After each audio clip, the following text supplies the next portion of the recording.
Are there virtues that you're mindful or might recommend cultivating to help buffer against things like shame?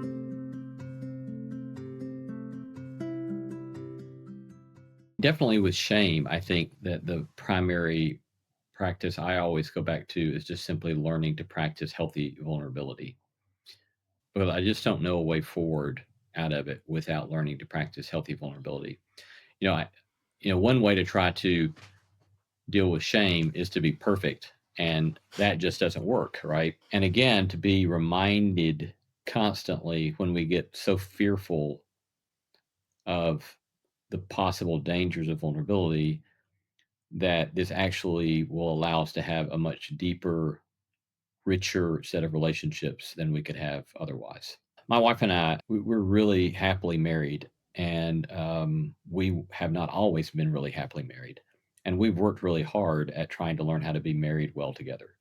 And we're very different. We've gone through a lot of work and a lot of hardships and dealing with our different stuff together. But that doesn't mean that still it's sometimes not hard. That is still can be challenging to really be vulnerable with the other person.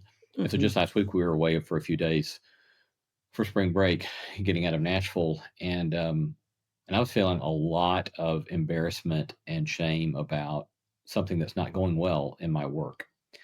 And so I think for the first 24 hours, I just didn't really say anything about it. And then finally, I screwed up enough courage to begin to share about it. I began by saying, I'm about to share something with you that I feel very vulnerable, and I just don't really want any kind of feedback. And so, and so I shared it, and then she listened sympathetically, but she didn't say anything other than to express her sadness with me. And then I was able to say, okay, so tell me what you think. And then I welcomed what it was that she had to share. But again, we couldn't have done that years ago, or I wouldn't have the courage to do that years ago.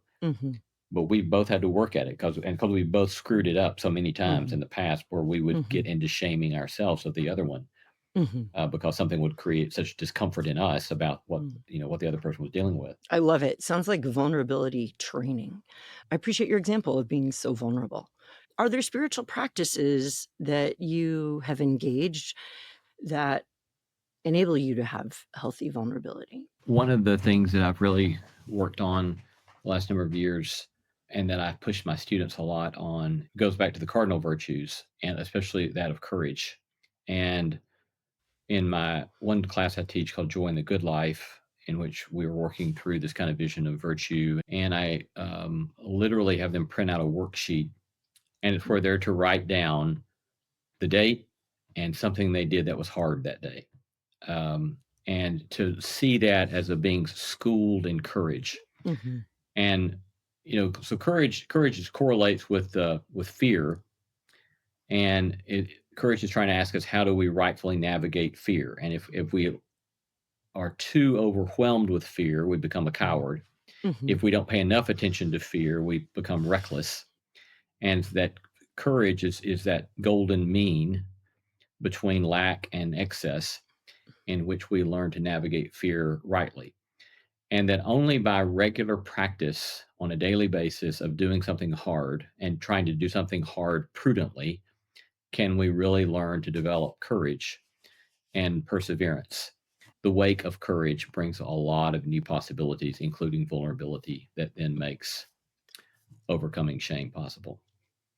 Absolutely. I love that. I'd love to highlight something that you said that really, as a psychologist, sticks out to me is the daily practice of remembering where you've demonstrated courage. Yeah. When we focus on those positive things, that starts to re-inform our narrative of I am a courageous person, whether they're in little things or big things. One of my favorite stories about this is that early on, a number of years ago, when I started doing this in some of my classes, one young woman came to me near the end of the semester. She was very intelligent, very thoughtful, and she stopped and we talked on the sidewalk for a bit on campus. And she said, that day you did that lecture on courage? And I said, yeah. And she said, I knew when you were talking about facing your fears what I had to face. Oh, wow. And I said, really? What was it? And she said, my terror about heights. And I said, "Oh, really?" And so I said, "So what'd you do?"